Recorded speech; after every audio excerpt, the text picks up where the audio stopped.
In this video we're going to talk about playing Piano Studio. While Piano Studio is a very powerful program, its interface is also very easy to use. Along the top of the screen we have our main menu button, which gives us access to our song listing, our editor windows, settings, and help menu. We have 5 bank buttons that let us choose different parts of our song. In this case we've got chords, melody, and keys. It could be verses, chorus, bridge, any combination that works for you.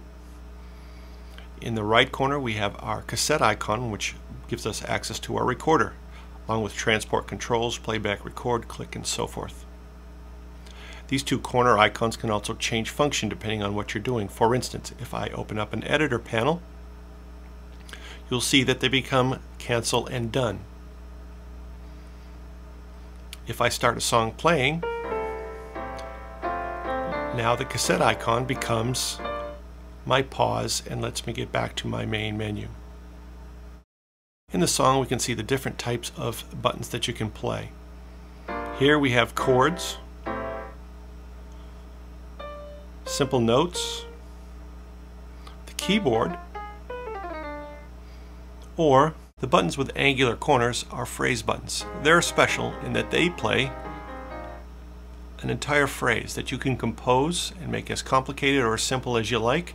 It's just a way to help you add notes to a song that you might not otherwise be able to play with your fingers.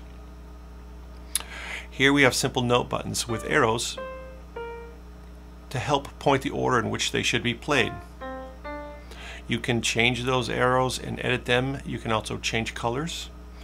You can use colors to indicate notes that should be played together or buttons that should be played together, and use the color any way you like. One feature of Piano Studio lets you press or slide between buttons. The difference is, if I press buttons, you can hear each of those chords play in their entirety. But if I slide from one button to the other, you'll only hear the notes that are different between the 2 chords. With Piano Studio, I can also use the iPhone's tilt function to control either hold or sustain of my notes.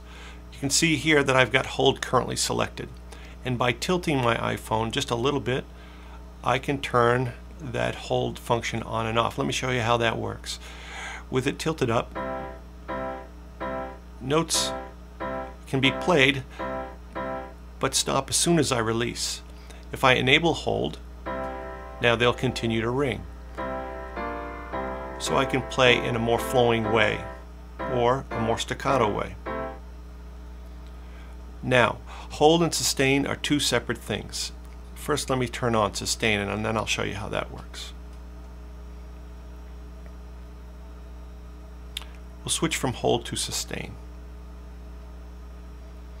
Now, as you can see, it is telling me that I have sustain enabled instead of hold.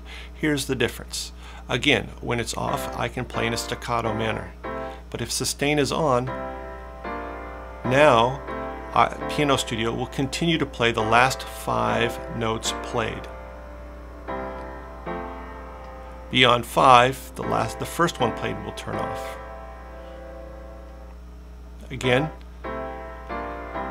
by tilting back up, it will stop those notes from playing, and again I am playing in a staccato mode. So this behaves much like a sustain pedal on your piano.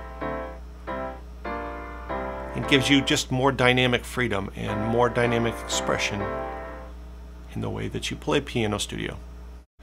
Now, the point at which the tilt control enables the sustain or hold can be adjusted, as can the vertical or horizontal tipping of your iPhone.